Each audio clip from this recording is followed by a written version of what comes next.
ിലേക്ക് ഏവർക്കും സ്വാഗതം. പ്രധാന വാർത്തകൾ. മകരവിളക്ക് ദർശനത്തിൽ കെഎസ്ആർടിസിക്ക് ലഭിച്ചത് 31 ലക്ഷം രൂപ. വെള്ളാപ്പള്ളി അടക്കമുള്ളവർക്ക് വൻ തിരിച്ചടി. എസ്എൻ ട്രസ്റ്റിന്റെ ബൈലോയിൽ നിർണായക ഭേദഗതി വരുത്തി ഹൈക്കോടതി. സംസ്ഥാനത്ത് വീണ്ടും മാസ്ക് നിർബന്ധമാക്കി ഉത്തരവിറക്കി ആരോഗ്യവകുപ്പ്. സർക്കാർ വാഹനങ്ങളുടെ നമ്പർ ഇനി KL99. കേന്ദ്രത്തിനും കേരളത്തിനും പ്രത്യേക സീരീസ്. അമൃത് രണ്ടാം ഘട്ട പദ്ധതിക്ക് കേന്ദ്ര സർക്കാരിന്റെ അംഗീകാരം. കഴക്കൂട്ടം കോവളം ബൈപ്പാസിൽ പണി പൂർത്തിയാക്കും മുമ്പേ ടോൾ പിരിവ്. വീട്ടമ്മമാർക്ക് 2000 രൂപ പെൻഷൻ. വമ്പൻ പ്രഖ്യാപനവുമായി പ്രിയങ്ക ഗാന്ധി. കർണാടക പിടിക്കാനുറച്ച് കോൺഗ്രസ്. ആദ്യ ഫീഡർ സർവീസിന് വൻ വരവേൽപ്പ്. 2 ഫീഡർ സർവീസുകൾ കൂടി ഉടൻ ആരംഭിക്കും.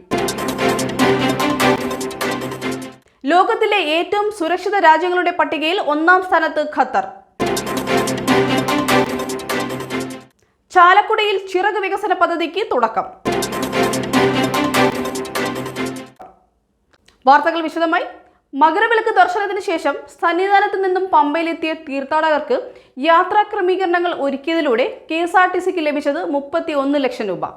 മകരവിളക്ക് ദർശന ശേഷമുള്ള ഭക്തരുടെ മടക്കത്തിലൂടെ ശനിയാഴ്ച അർദ്ധരാത്രി മുതൽ ഞായറാഴ്ച അർദ്ധരാത്രി വരെയുള്ള കണക്കാണിത്. കുറ്റമറ്റ രീതിയിലായിരുന്നു കെഎസ്ആർടിസി തീർത്ഥാടകരുടെ മടക്കയാത്രയ്ക്കുള്ള ബസ് സർവീസുകൾ പമ്പ, നിലയ്ക്കൽ എന്നിവിടങ്ങളിൽ നിന്നും പുറപ്പെട്ടത്. തടസ്സങ്ങളൊന്നുമില്ലാതെ നേരം പുലരുന്നതിന് മുമ്പ് പരമാവധി തീർത്ഥാടകരെ പമ്പയിൽ നിന്നും മടക്കി അയക്കാൻ കെഎസ്ആർടിസിക്ക് കഴിഞ്ഞു. വെള്ളാപ്പള്ളി അടക്കമുള്ളവർക്ക് തിരിച്ചടി. എസ്എൻ ട്രസ്റ്റിന്റെ ബൈലോയിൽ ഹൈക്കോടതി നിർണായക ഭേദഗതി വരുത്തി. വഞ്ചന കേസുകളിലും ട്രസ്റ്റിന്റെ സ്വത്ത് സംബന്ധമായ കേസുകളിലും ഉൾപ്പെട്ടവർ ട്രസ്റ്റ് ഭാരവാഹിത്വത്തിൽ നിന്നും വിട്ടുനിൽക്കണമെന്ന് ഭേദഗതിയാണ് വരുത്തിയിരിക്കുന്നത്. കേസിൽ കുറ്റവിമുക്തരാകും വരെ ട്രസ്റ്റ് ഭാരവാഹിയായി തുടരാൻ പാടില്ലെന്നും കോടതി ഉത്തരവിൽ വ്യക്തമാക്കുന്നു. മുൻ ട്രസ്റ്റ് അംഗം അഡ്വക്കേറ്റ് ജയപ്രകാശ് നൽകിയ ഹർജിയിലാണ് കോടതി ബൈലോ പുതുക്കി ഉത്തരവിറക്കിയത്. സംസ്ഥാനത്ത് വീണ്ടും മാസ്ക് നിർബന്ധമാക്കി ഉത്തരവിറക്കി. പൊതുസ്ഥലത്തും ആളുകൾ കൂടുന്നിടത്തും മാസ്ക് ധരിക്കണം. ജോലി സ്ഥലത്തും വാഹനങ്ങളിലും മാസ്ക് നിർബന്ധം. പൊതുചടങ്ങുകളിൽ സാമൂഹിക അകലം നിർബന്ധമാക്കി. കോവിഡിന്റെ പുതിയ വകഭേദം കണ്ടെത്തിയതിന് പിന്നാലെ ദേശീയ തലത്തിൽ കോവിഡ് നിയന്ത്രണങ്ങൾ ഏർപ്പെടുത്തിയിരുന്നു. ഈ നിയന്ത്രണങ്ങൾ പുതുക്കിയാണ് സംസ്ഥാനം ഇപ്പോൾ വിജ്ഞാപനം പുറത്തിറക്കിയിരിക്കുന്നത്. സർക്കാർ വാഹനങ്ങളുടെ നമ്പർ ഇനി KL99. കേന്ദ്രത്തിനും കേരളത്തിനും പ്രത്യേക സീരീസ്. സർക്കാർ വാഹനങ്ങളുടെ ദുരുപയോഗം തടയുന്നതിന് പ്രത്യേക രജിസ്ട്രേഷൻ സീരീസ് ഏർപ്പെടുത്താനുള്ള ഗതാഗത വകുപ്പിന്റെ ശുപാർശ മുഖ്യമന്ത്രി പിണറായി വിജയന്റെ പരിഗണനയ്ക്ക് കൈമാറി. KL99A സർക്കാർ ഉടമസ്ഥയിലുള്ള വാഹനങ്ങൾക്ക് നൽകാനാണ് നിർദ്ദേശം. KL99B കേന്ദ്ര സർക്കാർ സ്ഥാപനങ്ങളുടെ വാഹനങ്ങൾക്കും KL99C തദ്ദേശ സ്വയംഭരണ സ്ഥാപനങ്ങളുടെ വാഹനങ്ങൾക്കും KL99D പൊതുമേഖലാ സ്ഥാപനങ്ങൾക്കും മാറ്റിവെക്കണമെന്ന് ഗതാഗത വകുപ്പ് റിപ്പോർട്ട് നൽകിയിരുന്നു. ഇതിനായി മോട്ടോർ വാഹന ചട്ടം ഭേദഗതി ചെയ്യേണ്ടതുണ്ട്. മന്ത്രി ആന്റണി രാജുവിന്റെ അധ്യക്ഷതയിൽ ചേർന്ന യോഗമാണ് മോട്ടോർ വാഹന വകുപ്പിന്റെ ശുപാർശ പരിഗണിച്ചത്. നയപരമായ തീരുമാനമായതിനാൽ മുഖ്യമന്ത്രിക്ക് കൈമാറാൻ തീരുമാനിക്കുകയായിരുന്നു. സംസ്ഥാന സർക്കാർ തയ്യാറാക്കിയ അമൃത് രണ്ടാം ഘട്ട പദ്ധതിക്ക് കേന്ദ്ര സർക്കാരിന്റെ അംഗീകാരം. 93 നഗരങ്ങളിലായി ജലസ്രോതസ്സുകളുടെ നവീകരണം, പാർക്ക് നിർമ്മാണം, സ്വാശ്രയ ഗ്രൂപ്പുകളുടെ ഉൽപാദന പദ്ധതികൾ തുടങ്ങിയവുമായി ബന്ധപ്പെട്ട് 300ഓളം പദ്ധതികളാണ് നടപ്പാക്കുക. 3600 കോടി രൂപയുടെ പദ്ധതിയാണ് രണ്ടാം ഘട്ടത്തിൽ സമർപ്പിക്കുന്നത്. ഇതിൽ ആദ്യഘട്ടമായി 1900 കോടി രൂപയുടെയും രണ്ടാം ഘട്ടത്തിൽ 600 കോടി രൂപയുടെയും പദ്ധതികൾക്ക് അംഗീകാരം നൽകി. കഴക്കൂട്ടം കോവളം ബൈപ്പാസിൽ പണി പൂർത്തിയാക്കും മുമ്പേ ടോൾ പിരിവ്. പ്രത്യേക സംഘം പരിശോധന നടത്തി. ഹൈക്കോടതി നിയോഗിച്ച അഭിഭാഷക കമ്മീഷൻ BH മൻസൂർ സ്ഥലം സന്ദർശിച്ച് പരിശോധന നടത്തി.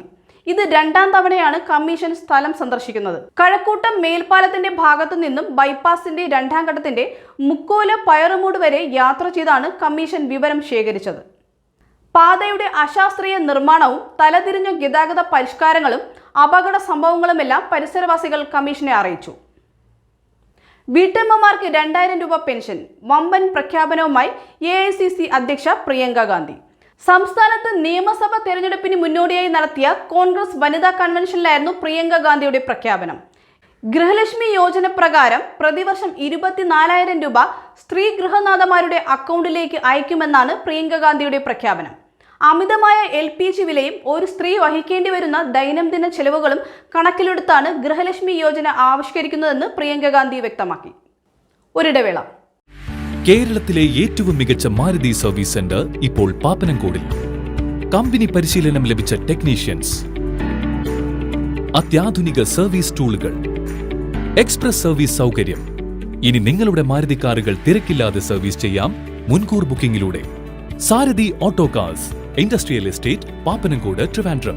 ബുക്കിംഗിനായി വിളിക്കൂ 9744816565 9961665865. വാർത്തകളിലേക്ക് തിരിച്ചു വരാം. ആദ്യ ഫീഡർ സർവീസിന് വൻ വരവേൽപ്പ്. നഗരത്തിൽ 2 ഫീഡർ സർവീസുകൾ കൂടി ഈ മാസം KSRTC ആരംഭിക്കും. ഇന്നലെ മണികണ്ഠേശ്വരത്ത് നിന്നും പുറപ്പെട്ട ഫീഡർ സർവീസ് ഒറ്റ ദിവസം കൊണ്ട് തന്നെ വിജയമാണെന്ന് കണ്ടതിനെ തുടർന്ന് മറ്റു സ്ഥലങ്ങളിലേക്ക് വ്യാപിപ്പിക്കും. പോങ്ങമ്മൂട്, വിശ്വംഭര നഗറിലും പൗടിക്കോണത്തുമാണ് ഇനി ഫീഡർ സർവീസുകൾ ആരംഭിക്കുക. റെസിഡൻസ് അസോസിയേഷനുകളുമായി സഹകരിച്ചാണ് ബസ് സർവീസ് നടത്തുന്നത്.